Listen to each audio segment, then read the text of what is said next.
Welcome to the Circle 31 podcast. I'm your host, Ayana Robinson Dixon, and this is the Love Series. My guest today is Tiffany Jo Baker. Tiffany is a certified life, relationship, and corporate communications coach who has been married for over 22 years. Now here is my conversation with Tiffany Jo Baker. Hello, my name is Tiffany Jo Baker. I am living in Frisco, Texas, and my husband and I have been married for over 22 years. Well, Tiffany, thank you for joining us today on the Circle 31 podcast.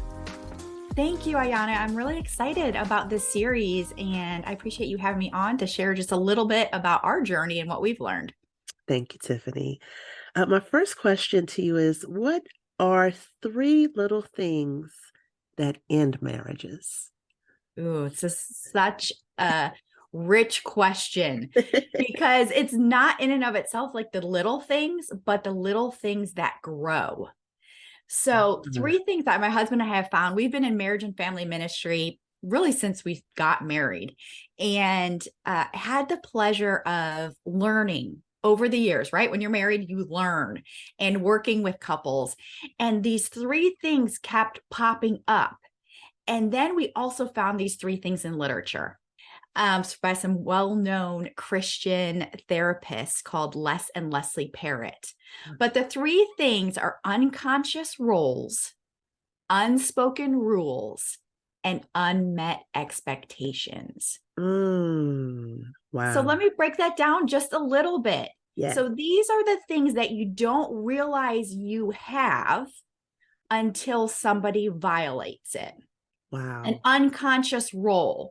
So we both come into this marriage, usually based on our family of origin, thinking, I should do these things and he should do these things. Then when it doesn't line up with our mindset reality, it causes this issue. So that's unconscious roles. Think about it like, who takes care of the yard work? Who's the breadwinner? Who does all the baby's diapers? Things like that can cause issues on these roles you don't even realize are wired into your brain. The next one, unspoken rules. Very similar. It's those things that you think like you should do things this way, like load the dishwasher, right? It doesn't sound like a big issue, but when somebody's not lining up with what you think, it causes a division. And the biggest one of the three is unmet expectations. When your husband, your spouse, life, job, ministry doesn't line up like you thought it was going to, and then hurt, disappointment, anger, and division can result from it. But what can married couples do to protect their marriages from those three things that you mentioned? I think at the source, and we know this even looking at divorce statistics, is it all goes back down to healthy communication. Even when you look at divorce and the top stats are issues in money, it's usually, if you dial that back, it's the communication and expectations that go along with the issues with money. So to help with the communication, I kind of broke it down into an A, B, C. Okay. A is have an awareness of how you are, how you perceive life, and filter it, how you bring in the communication, and then how do you present it. And there's some great profiles out there that talk about our centers of communication and personality and influence. And so some of us are emotive, some of us are emotional, some of us are cognitive, we're thinkers, and that's how we perceive life. And some of us are action oriented. So awareness of how you are and then how your spouse is, which brings in knowing the differences. So that's A. B is back. Go back to their heart. Okay. Your husband, your wife, they mess up, they bomb. Right. And maybe they bomb over and over and over again. But if you can go back to their heart and know that they weren't malicious, they didn't mean most of the time. Now, sometimes there are malicious people. So I am talking about bigger population of those who just mess up because maybe they don't have what they need in the moment to respond well. Yeah. But go back to their heart. Did they mean to hurt you? Did they mean to mess up? Were they being malicious? And if you can focus on the heart in the matter, then you're not coming across harsh. You're not coming across blaming. And then there's room to work.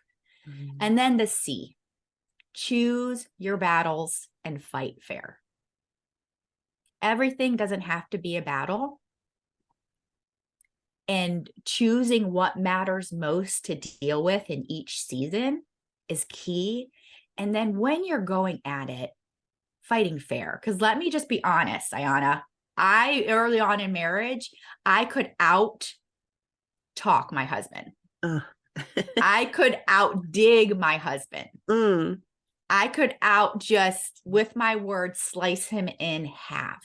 But that wasn't fighting fair. That was shutting him down so I didn't have to deal with my stuff. Wow. So those are the simple ABCs of healthy communication to help with those three little things that can end marriages. That's good, Tiffany. Awareness, the B is for back, and then choose your battles, fight fair. That's awesome. What is the significance of identifying core values as a couple? Yeah, so core values are so important because this is what helps us get on the same page. So even though most of us marry somebody who's very different than us, who's in a field that's different than us, who sees life different than us, these are our unifying factors. These are the things that you identify that matters most. And these are the things that you focus on in a marriage because, just being honest, like I have my life, he has his life, but we also have our life. And so these are the things that guide and guard our life. And then when we're in decision-making processes with, let's say, finances, which are a big, big deal, our core values are what allows us to make decisions well and guides them, or it's our guiding daily principles. That's good. And then how important is it to identify how to approach decision-making as a couple? How important is that? Well, I would say it's up there. It's part of your healthy communication, right? Identifying how to make decisions, and do not do this in the heat of the moment. Do not do this when you are like in the heat of having to make a big decision. But do this, I mean, ideally, right? These are things that we talk about in premarital, but that doesn't always happen. So figuring out as we journey together, the gifts that we each bring to the decision-making process. One of us is probably more a thinker, more cognitive, right? When we talked about that healthy communication, one of us probably sees things more analytically. One of us probably feels it, and God speaks to each one of us differently. So allowing that in our decision-making process and focusing on the decisions that we make together and coming to agreement is so important. Wow. I was wondering if we could just segue into how Psalm 133 has had an impact on your marriage. Yeah. And this is at the heart of the agreement I just talked about and the decision. And it's unity. So let me just quick read Psalms 133. This is in the ESV version. And it says, "Behold, how good and pleasant it is when brothers dwell together in unity. It's like the precious oil on the head, running down on the beard of Aaron, running down on the collar of his robes. It's like the dew of Hermon, which falls on the mountains of Zion. For there the Lord has commanded the blessing forevermore." So this passage sandwiches unity. And at the beginning, it says how amazing unity is when people live together in it. And at the end, it says, this is the place where the Lord commands a blessing. So in unity, I believe is a commanded blessing. Mm, Because if you look throughout scripture, scripture is all about agreement. that's true.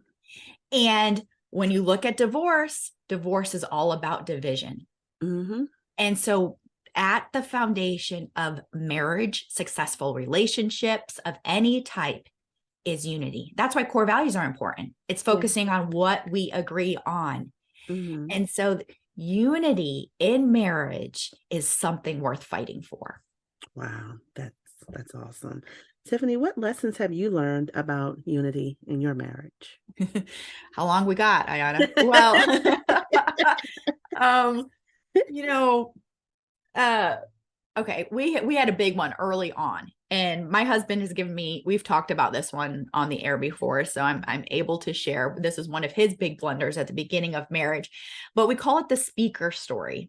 So 22 years ago, probably, we were newly married, newly graduated from college, moved across the country to Texas from up north, didn't know barely anybody, starting a youth ministry together, barely making any money. And my husband was approached in the parking lot of Big Lots from a big white van to buy some 3-foot tall speakers. Mm. Now, this whole thing unfolds, and needless to say, he was sold on these speakers. They showed him a magazine. They gave him the spiel about how they were overstock and how they could give them to him at a great price. And this was pre-cell phone days. This is how old I am. This is like, I think we were sharing one cell phone at the time. And so he couldn't easily just call me and be like, hey, what do you think? They're speakers. It's a good deal. I think I can make money on them. And even if you don't want them to keep them, I think I can sell them and flip them. Well, it ended up they got him, said, well, because he even said, he goes, I don't think I can buy these. My wife would be really mad if I got speakers right now. And they said, well, what could you spend on these speakers? Uh-oh. Exactly. So they ended up agreeing at $300. And so he bought these speakers and brought them home. And I back then did not cry very often. Now Jesus has done a work on me, and I've gone through some healing. And I just cried. And he knew someone had just hit the fan. Yeah. Because I couldn't respond. I just cried. I went outside and just sat. But and more went into it about how God actually redeemed those speakers, which is a really cool story.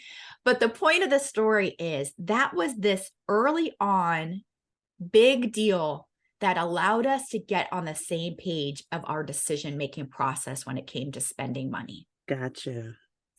It opened the door to be able to start talking about what are our core values, what matters most with our finances, what do we agree to spend on. And back then we would really talk about things maybe even $20 and up. Yeah. Now as we know our core values, we know our goals, we know what we're working towards, we're making more money, that's raised where we don't have to ask each other permission, but out of courtesy we often do. And just say, what do you think? But that was an early on story about how we got on the same page and learned unity in our finances. I wanted to circle back to the core values. Do you have any advice for our listeners on creating core values with their spouse? How would they go about doing that? Yeah, it's as simple as I would even just Google core value exercise, and you'll find lists of core values. And so what they say is grab those lists of core values, have each one of you kind of circle your top 10. Okay. Talk through them and see what overlaps, what combines. And that's when you can start that conversation, because he might say something, you might say something, but at the heart of it might be a similar core value. And, ideally, usually at first, maybe coming up with 3 to 5 for your family. Yeah. And then often people from that experience will write up a mission statement, a family mission statement. That is awesome, Tiffany. Mhm. Can you share 3 wisdom keys for our audience concerning Christian marriage? Yes. 3 wisdom keys. Okay. And this is really simple, y'all, because I'm a simple girl. The 3 keys for wisdom in Christian marriage are: number 1, know what you bring. Know what you bring. Mm-hmm. The Bible talks about some are made to be hands, some are made to be feet. You bring something unique to this marriage, and it's amazing, and it's needed, and it's part of why God put you together. I always call the math of marriage. It's not half of a person coming with half a person making one whole person. In Christian marriage, it's one whole person coming with one whole person makes one whole unified team. Mm-hmm. It's almost like 1 times 1. The math of Mm-hmm. marriage in Christ is different. And then when you add Jesus to it, it's 1 times 1 times 1 is still Mm-hmm. 1. That's it. So know what you bring. The second one is know what your spouse brings. Mm. It's so easy to get into the thing of marriage and get frustrated at the quirks, at the things that happen, even those 3 little things that happen. But at the end of the day, God put you together for a reason. And if you go back to when you first started dating, Mm-hmm. there were things about them that you needed, that you loved. And I would probably bet that a lot of us are in the stage where those things that we love that was different have started to rub on us. Wow. Early on our premarital counseling, my pastor said, your initial attraction can become your biggest frustration. Oh, Right? wow. Mm. Because it's those differences that attract us, but they can start to rub if you don't continually see them as a gift. So know what you bring, know what they bring. And the third and most important one is know what Jesus brings. Awesome. What does Jesus bring? Mm-hmm. The end all, the be all, the foundation, the source of peace, the source of forgiveness, the source of love. Y'all, we can't do marriage. Like, I don't know how people without Jesus does marriage. And I Right. have a great spouse and a great marriage, and I don't even know, So true. but by the grace of God. Mm-hmm. So those would be the 3 keys I would share. Thank you for sharing those, Tiffany. So you are a life, relationship, and corporate communication coach. Mm-hmm. You're also a podcast host. So what's the name of your podcast and how can our listeners find you? Yeah, the name of my podcast is My Full Life and Faith Leaps podcast. And that's where I love to share about helping people experience more of God's power and find rest in your purpose and progress. So you can find me at all your favorite podcast apps. I also share the video on YouTube as well. Wonderful. And where can our listeners find you on social media? I am on Facebook and Instagram, and you can find me at Tiffany Jo Baker. That's it. All the places, Tiffany Jo Baker. Tiffany Jo Baker. Did you have any final thoughts you'd like to share with our listeners? I would just like to say, fight for your marriage. Fight for your marriage. It's worth it. We've had many, many best friends whose relationship has ended in divorce, and God is merciful, and God is good even in that messy situation, even into remarriages. But go back to their heart. Go back to why you were together. Go back to Jesus and knowing who he is in your relationship, and fight for it. Fight for your marriage. Tiffany, that's a good word to end on right there. I just want to say thank you for sharing your wisdom and your knowledge with us today on the Circle 31 podcast. Thank you so much for having me. That concludes today's episode of the Love Series. We hope that you were encouraged and inspired. Visit our website at circle31internationalwomensministry.org to sign up to receive podcast updates. And as a thank you for signing up, you will receive the 28-day Love Series devotional guide. Check out our YouTube channel for the Love Series playlist. It's a collection of our guests' favorite songs. You can find us on YouTube at Circle 31 Women's MIN. That's Circle 31 WOMENS MIN. Charm is deceitful and beauty is vain, but a woman who fears the Lord, she shall be praised. Thank you for joining us today.